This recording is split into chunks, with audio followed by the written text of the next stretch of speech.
Savais-tu que les personnes qui ont une maison propre ne sont pas nécessairement celles qui nettoient le plus, mais celles qui se compliquent le moins? Je le sais, cela paraît étrange, mais c'est complètement vrai. Il y a des maîtresses de maison qui passent toute la journée à nettoyer et leur foyer continue de se voir pareil, désordonné, chaotique, plein de choses hors de place. Et il y en a d'autres qui ne consacrent qu'à peine quelques heures par semaine, et leur maison brille. Quelle est la différence?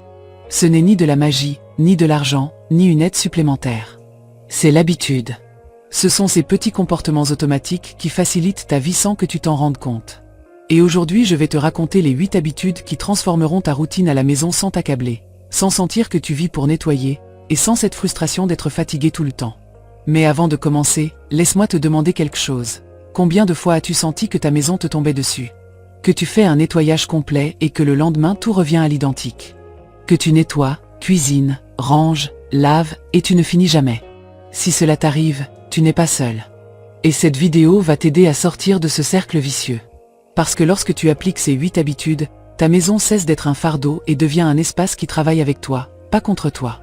Alors reste jusqu'à la fin, parce que je t'assure que la numéro 8 va changer ta manière de voir les tâches du foyer pour toujours. Habitude numéro 1. Ne nettoie pas tout en même temps. Cette habitude peut paraître évidente, mais presque personne ne l'applique. L'erreur la plus commune que commettent beaucoup de maîtresses de maison est d'essayer de tout faire en une seule journée. Laver, aspirer, cuisiner, nettoyer les vitres, ranger le placard, tout ensemble. Et bien sûr, à la fin de la journée tu termines épuisé, frustré et avec la sensation de n'avoir rien accompli. La clé est de diviser. Non pas par zone, mais par niveau d'énergie. Par exemple, le lundi tu fais des tâches légères qui ne t'exigent pas trop. Ramasser, balayer, aérer. Les jours où tu as plus d'énergie, tu peux te consacrer au lourd. Cuisine, salle de bain, réorganisation. Cela te permet non seulement de maintenir ta maison sans te sentir esclave, mais évite aussi que le nettoyage se transforme en une montagne impossible. Et je te donne un conseil. Programme tes tâches selon comment tu te sens, pas selon le calendrier.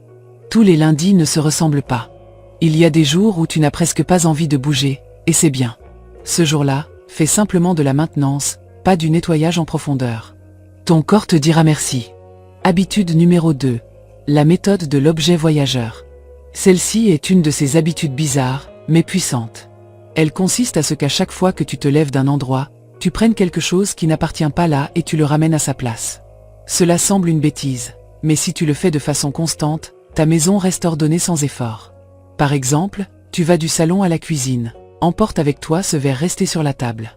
Tu vas à la chambre, prends la veste qui est sur la chaise. Tu vas à la salle de bain, remets la serviette à sa place. Il n'est pas nécessaire de faire une session d'ordre, tu profites simplement de tes mouvements naturels. Cette habitude transforme l'ordre en quelque chose d'automatique, presque inconscient. C'est comme apprendre à ta maison à se maintenir toute seule. Et avant de continuer avec la 3e habitude, je t'invite à t'abonner à la chaîne si tu aimes ce type de contenu qui t'aide à avoir une maison plus légère et un esprit plus tranquille. Mets un like si tu t'identifies à ce que je suis en train de te dire et raconte-moi en commentaire si tu appliques déjà l'une de ces habitudes ou si tu as du mal à maintenir l'ordre sans t'accabler. J'adorerais te lire. Habitude numéro 3. Aie des zones de décharge. Cette habitude est peu commune, mais véritablement salvatrice. Très souvent la frustration à l'intérieur du foyer ne vient pas du désordre en soi, mais de l'effort constant pour tout maintenir parfait. Et ça, c'est une bataille qu'on ne peut pas gagner, parce que la vie réelle n'est pas parfaite. Il y a des jours où tu es épuisé, où la routine te dépasse, ou tout simplement tu n'as ni l'humeur ni l'énergie pour ranger. Et c'est bien. Tu n'es pas une machine, tu es une personne. C'est pourquoi tu as besoin d'espace où tu puisses lâcher le contrôle sans te sentir coupable. Les zones de décharge sont exactement cela. Des endroits petits, discrets et contrôlés où tu peux laisser temporairement les choses que tu ne sais pas où mettre, ou que tu n'as pas la force d'organiser sur le moment. Cela peut être un panier, un tiroir, une boîte décorative ou même un coin caché. Il ne s'agit pas d'accumuler ni de cacher le désordre sous le tapis, mais de t'accorder une marge d'humanité à l'intérieur de l'organisation. C'est comme un « bouton pause » qui te permet de respirer sans que tout s'écroule. Quand tu crées ces zones, ce que tu fais, c'est éviter le débordement. Au lieu que le chaos s'étende dans toute la maison, tu le contiens en un point. Visuellement, ton foyer continue de paraître ordonné, et toi tu ne te sens pas vaincu de ne pas pouvoir tout gérer. C'est une façon de respecter tes limites sans laisser le chaos gagner du terrain. Par exemple, si pendant la journée tu accumules des papiers, des reçus ou des petites choses que tu ne sais pas où garder, au lieu de les laisser éparpillés sur toute la table, mets-les dans une boîte ou un plateau désigné. Ensuite, Quand tu auras un moment plus tranquille, peut-être le week-end, tu vides cette zone et tu remets chaque chose à sa place. Cette habitude aide aussi à libérer l'esprit. Quand tu as un espace physique ou déposé, ce qui est en attente, ton cerveau se repose. Il ne sent plus qu'il a 1000 rappels flottant tout le temps. C'est comme lui dire, ceci n'est pas oublié, c'est en attente. Et ce changement mental te donne du calme. Tu peux avoir plus d'une zone de décharge si tu en as besoin, tant que tu gardes le contrôle. Une à l'entrée pour laisser les clés, papier ou sac, une autre dans la chambre pour des vêtements que tu ne vas pas encore ranger, une autre à la cuisine pour des objets qui doivent aller ailleurs. L'important, c'est que chaque zone ait un but clair et qu'elle ne devienne pas une excuse pour accumuler. Cette habitude est une façon de te réconcilier avec ta réalité. Accepter que tu n'auras pas tous les jours l'énergie ni la motivation pour tout avoir impeccable. Mais cela ne signifie pas que tu vis dans le désordre, cela signifie que tu vis avec flexibilité. Que tu comprends qu'une maison réelle a aussi besoin d'espace pour le repos et l'imperfection. Quand tu apprends à t'accorder la permission de ne pas tout faire aujourd'hui, tu découvres que ton foyer peut continuer d'être un lieu de paix, même au milieu du mouvement. Parce que le véritable ordre n'est pas la rigidité, c'est l'équilibre.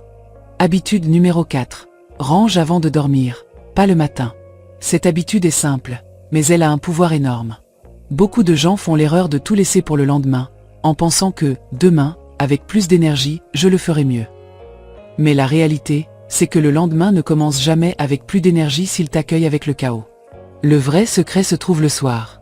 Avant de dormir, consacre à peine 10 minutes, pas plus, à ramasser l'essentiel. La vaisselle sale, les coussins hors de place, les vêtements restés sur une chaise, les jouets au sol, l'évier plein. Tu n'es pas en train de nettoyer, tu es en train de préparer ton matin. Et cette différence change tout. Ces 10 minutes ne sont pas une tâche de plus, ce sont un investissement. Je t'assure que chaque minute que tu consacres le soir t'économise le double le matin. Te réveiller et voir ta maison en ordre te donne une sensation immédiate de contrôle et de bien-être. Tu te lèves avec clarté, sans bruit visuel, sans devoir commencer la journée à éteindre des incendies. Et cela impacte directement ton humeur.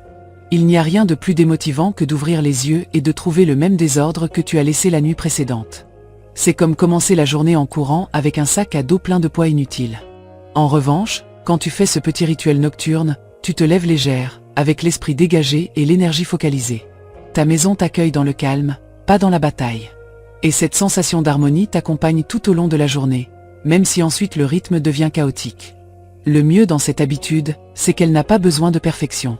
Il n'est pas nécessaire que tout reste impeccable, seulement l'essentiel. Range ce qui gêne visuellement, dégage les surfaces principales et laisse ta cuisine prête à commencer la journée. Un évier propre et une table dégagée sont deux signaux que ton cerveau interprète comme « tout est sous contrôle ». Ce sont de petits ancrages d'ordre qui te soutiennent mentalement. Et si tu as des enfants, cette habitude peut devenir une routine familiale puissante. Tu n'as pas besoin de le faire seul. Apprends-leur que chacun doit laisser son espace en ordre avant de dormir. Qu'ils rangent leurs jouets, leurs vêtements ou leurs affaires d'école. C'est une manière d'éduquer sans sermon, d'enseigner la responsabilité sans punition. Ils apprendront que l'ordre n'est pas une obligation imposée, mais une façon de prendre soin de leur environnement et de mieux se reposer. Fais l'essai pendant une semaine. Consacre ces 10 minutes chaque nuit avant d'aller au lit. Peu importe à quel point tu es fatigué, fais seulement le basique. Et tu verras comment chaque matin change complètement. Parce qu'il n'y a pas de meilleure façon de commencer la journée qu'avec la sensation que le foyer est déjà prêt à t'accueillir. Ton moi du futur te le remerciera toujours. Habitude numéro 5. Le rituel de réinitialisation visuelle. Cette habitude est l'une des plus curieuses, mais aussi l'une des plus révélatrices. Elle consiste à t'arrêter une fois par jour, pendant quelques minutes, et à regarder ta maison comme si tu la voyais pour la première fois. Oui, littéralement. Mets-toi en mode visite. Imagine que tu n'habites pas là et que tu viens d'entrer. Observe avec des yeux neufs, ce qui est hors de place, ce qui semble sale, ce qui pèse visuellement ou interrompt l'harmonie.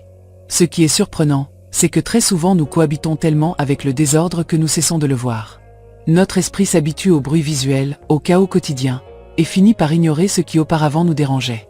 Mais ce désordre, même si tu ne le perçois plus consciemment, continue d'affecter ton humeur, ta concentration et ton énergie.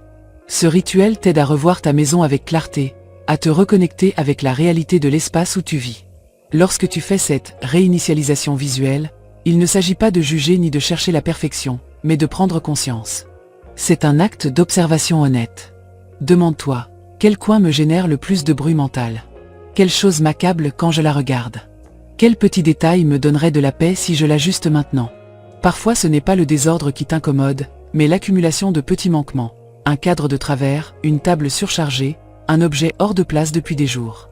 Après avoir regardé, choisis seulement une chose, une seule, que tu peux améliorer en moins de 5 minutes. Pas plus. C'est la clé. Parce que cette habitude ne cherche pas à t'épuiser, mais à t'activer. C'est un micro-ajustement quotidien qui maintient ta maison éveillée. Cela peut être plier une couverture, nettoyer le miroir de la salle de bain, enlever une plante fanée, vider un plateau plein de papier. Ce sont des gestes minimes, presque symboliques, mais qui génèrent un impact visuel immédiat. Et le mieux, c'est que ce petit geste change ta perception du foyer. Tu commences à remarquer que tu n'as pas besoin de nettoyage éternel pour sentir l'ordre, seulement de la constance visuelle. Ton cerveau se détend quand ce qu'il voit a du sens, quand il y a de la cohérence entre l'espace et le calme que tu souhaites ressentir. Fais ce rituel tous les jours, de préférence à la même heure. Cela peut être le matin avant de commencer ta routine, ou l'après-midi quand tu es déjà plus tranquille. Au début tu remarqueras beaucoup de détails, mais avec le temps ta maison s'affinera avec toi. Chaque jour tu verras moins de choses à corriger et plus de recoins qui te transmettent de la paix.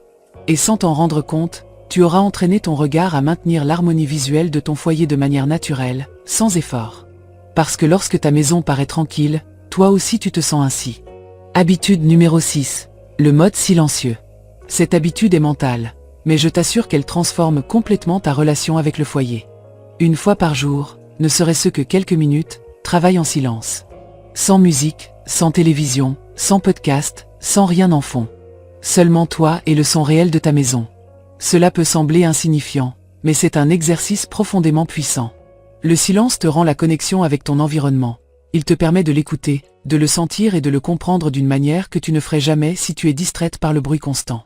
Quand tu nettoies, cuisines ou plies le linge en silence, tu commences à remarquer des choses que normalement tu ignores. Le bourdonnement du réfrigérateur, le craquement du sol en marchant, le son de l'eau, la texture des surfaces, l'écho des espaces. Et quelque chose de curieux se produit. Au lieu de sentir que tu es en train de faire des tâches, tu entres dans une sorte d'état méditatif. Tu deviens consciente de chaque mouvement, de chaque geste, et cela change complètement ton énergie. Cela te connecte à ton espace d'une manière émotionnelle, pas seulement pratique. Ta maison cesse d'être un champ de travail et commence à se sentir comme une extension de toi-même. De plus, le silence fait baisser le niveau de stress de manière impressionnante. Ton esprit ne reçoit pas de stimuli externes, il n'a pas à traiter des paroles, des lettres, des mélodies ou des messages. Il est seulement présent. C'est comme donner un souffle à ton cerveau, un repos au sein de la routine. À ce moment-là, tu ne nettoies pas par obligation, mais par harmonie. Tu flow. Et cette sensation de fluidité reste avec toi même après avoir terminé. Le mode silencieux te permet aussi d'observer des détails que normalement tu passerais outre. Tu remarques si quelque chose t'incommode, s'il y a une zone qui ne coule pas, si ta maison a besoin d'un changement.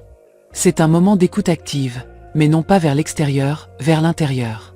Et le mieux de tout, il t'aide à te reconnecter avec l'intention derrière chaque tâche. Tu n'es pas en train de nettoyer pour nettoyer, tu prends soin de ton foyer, de ton espace, de toi. Essaie-le pendant une semaine.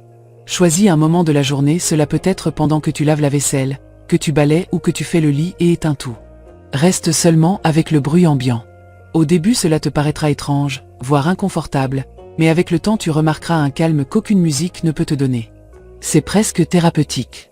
Tu découvriras que dans ce silence il n'y a pas de vide, il y a présence.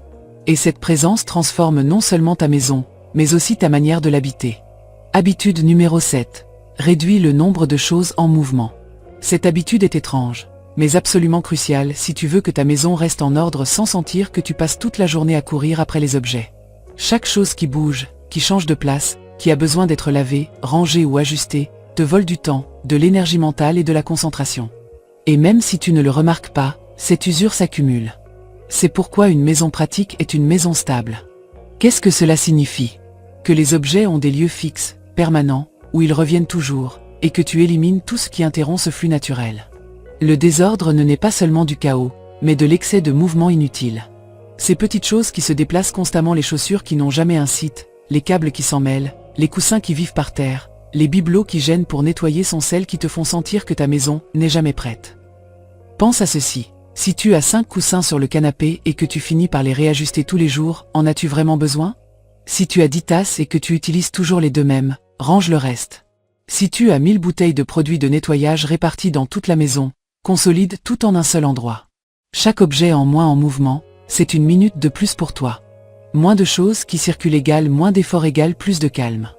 Une bonne stratégie est d'observer pendant quelques jours quelles choses tu touches le plus fréquemment.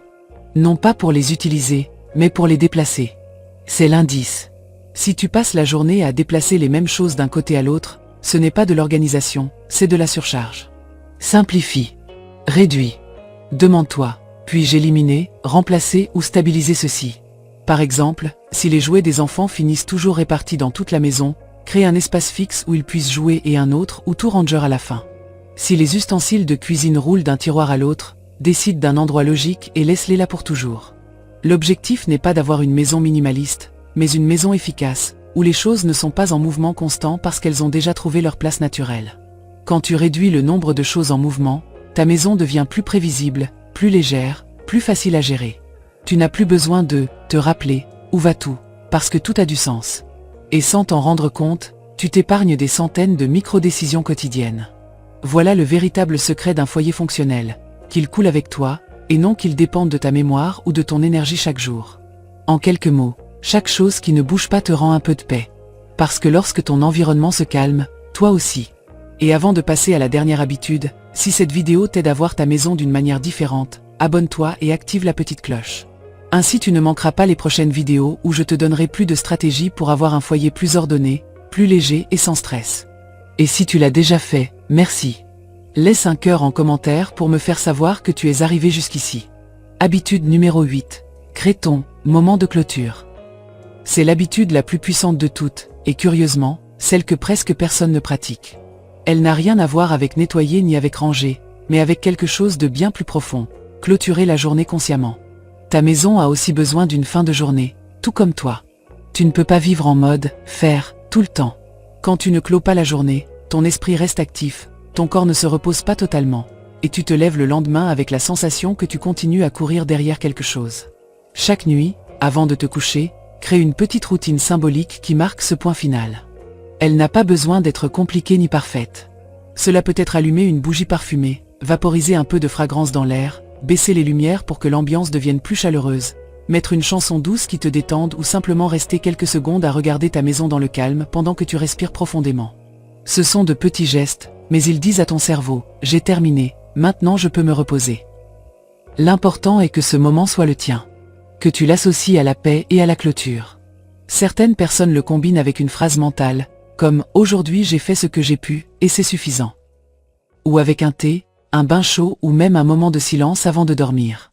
Il ne s'agit pas d'ajouter plus de tâches, mais de transformer la fin de la journée en un rituel de gratitude et de déconnexion. Cette habitude entraîne ton esprit à sortir du mode « tâche en attente » et à entrer en mode « repos mérité ». Elle t'aide à cesser de sentir que ta maison est une liste infinie de choses à faire. Parce qu'elle ne l'est pas. C'est ton refuge, ton espace de vie, pas ton chef. Mais si tu n'apprends pas à marquer des limites, le foyer devient une source constante d'anxiété, même lorsqu'il est propre. Et voici la partie la plus importante. Tu n'as pas besoin de le faire parfaitement. Peu importe si l'évier n'est pas vide ou s'il y a du linge non plié. Le moment de clôture ne consiste pas à ce que tout soit impeccable, mais à reconnaître que tu as fait ta part pour aujourd'hui. C'est une pause d'autocompassion. Une façon de te remercier pour ce que tu as accompli et de lâcher ce qui est resté en attente.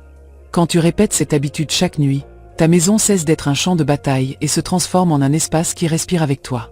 Tu commences à mieux dormir, à te réveiller avec plus d'énergie, et le plus important, à sentir que ton foyer travaille en ta faveur. Parce que lorsque tu clôtures la journée consciemment, ton esprit comprend qu'il mérite de se reposer tout autant que tes mains. Si tu appliques ces 8 habitudes, ta maison va commencer à travailler avec toi, pas contre toi. Tu vas te sentir plus légère, plus en contrôle, et surtout, plus tranquille. Il ne s'agit pas de vivre en nettoyant, mais de créer un rythme qui te permette de profiter de ton foyer sans qu'il te consume.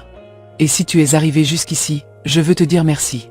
Cela signifie que tu es engagé à avoir une vie plus simple, plus organisée et moins stressante. Si cette vidéo t'a plu, mets un like, abonne-toi et laisse-moi un commentaire en me disant laquelle de ces habitudes tu aimerais essayer cette semaine. Souviens-toi que chaque petit changement compte, et qu'une maison en paix commence par un esprit en paix. On se voit dans la prochaine vidéo, où je t'enseignerai comment créer des routines de nettoyage qui s'adaptent à toi, et non l'inverse. Parce que ton foyer n'a pas besoin d'être parfait, il doit seulement être le tien.